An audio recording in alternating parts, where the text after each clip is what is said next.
Tampak pasukan infanteri Brigade Marinir Belanda bergerak maju. Dua marinir tampak mengangkat senapan mesin.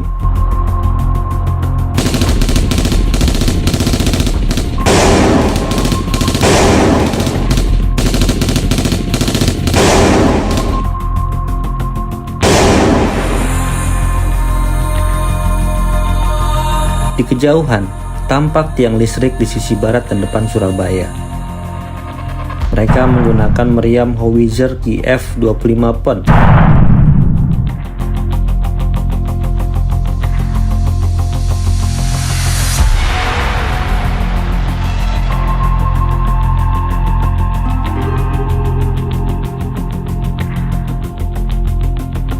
Ini merupakan video operasi Trackman di pinggiran Surabaya. Mereka dibekali dengan senapan Browning M1918 kaliber 30.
Pasukan marinir memasuki perkampungan, kemudian menangkapi para penduduk.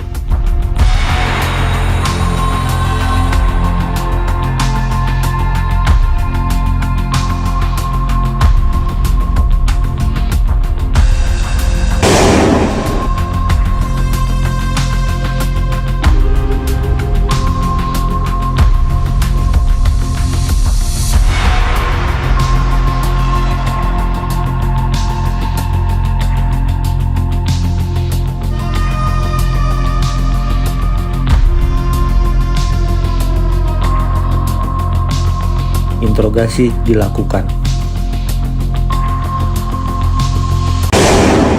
Tidak diragukan, Brigade Marinir Belanda pada 1945 hingga 1949 merupakan momok bagi Tentara Keamanan Rakyat dan Laskar Rakyat.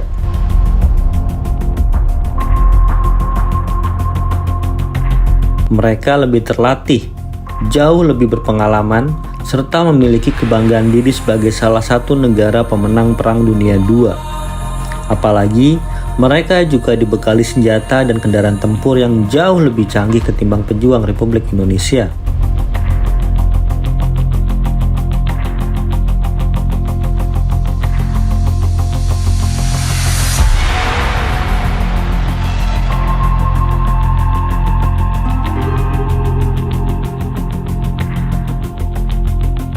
Sementara, pejuang Indonesia biasanya memiliki segelintir senjata dan kendaraan tempur yang dirampas dari militer Jepang.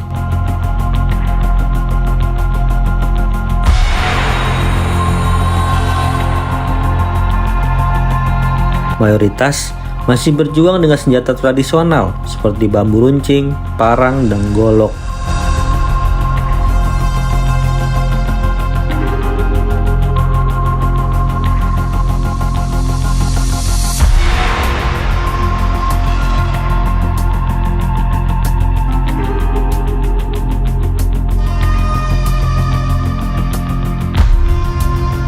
Meskipun demikian, sejarah mencatat bahwa pergerakan TKR sangat merepotkan Brigade Marinir Belanda.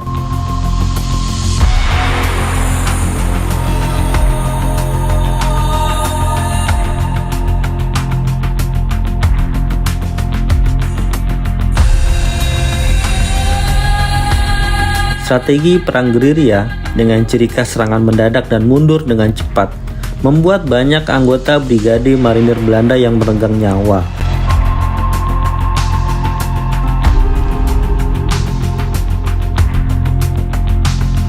Untuk menghambat pergerakan Brigade Marinir Belanda, tentara Indonesia membangun barikade di jalan, mulai dari pohon-pohon tumbang, mobil rusak, patung, batu-batu besar, dan lainnya. Keterbatasan ranjau anti-tank membuat para pejuang Indonesia menggali parit di jalanan agar tank-tank Brigade Marinir Belanda tidak bisa maju. Strategi ini membuat Brigade Marinir Belanda frustasi. Mereka belum berpengalaman untuk melawan metode perang gerilya.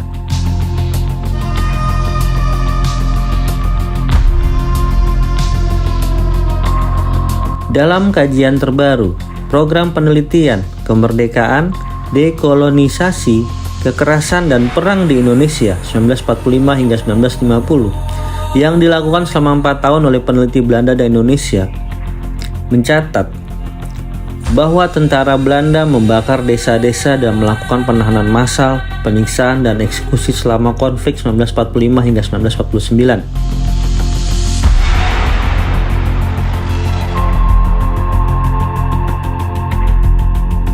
Tragisnya, kekerasan ekstrem ini dilakukan dengan dukungan diam-diam dari pemerintah Belanda.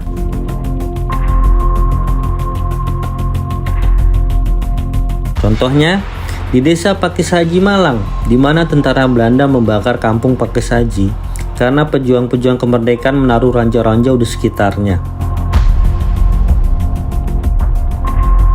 3 tentara Belanda menolak karena alasan etik dan dihukum selama 2 tahun sampai 2 tahun 6 bulan penjara. Kekerasan terhadap masyarakat sipil Indonesia ini tentu selain sebagai aksi balas dendam, juga sebagai teror agar rakyat Indonesia ketakutan dan menolak untuk membantu pejuang-pejuang Indonesia. Namun, sejarah mencatat, seberapapun mengerikan teror yang mereka lakukan, rencana itu gagal. Rakyat Indonesia terus membantu para pejuang kita. Kesatuan tentara dengan rakyat merupakan konsep yang dimunculkan Panglima Sudirman dengan istilah tentara rakyat. Ini terilhami dengan kenyataan bahwa tentara dengan rakyat adalah 2 sisi mata uang yang tak terpisahkan. Keberhasilan Indonesia dalam mempertahankan kemerdekaan tidaklah luput dari peran besar rakyat sebagai komponen pendukung utama. Tentara tidak akan ada apa-apanya jika tidak memiliki sokongan kuat dari rakyat.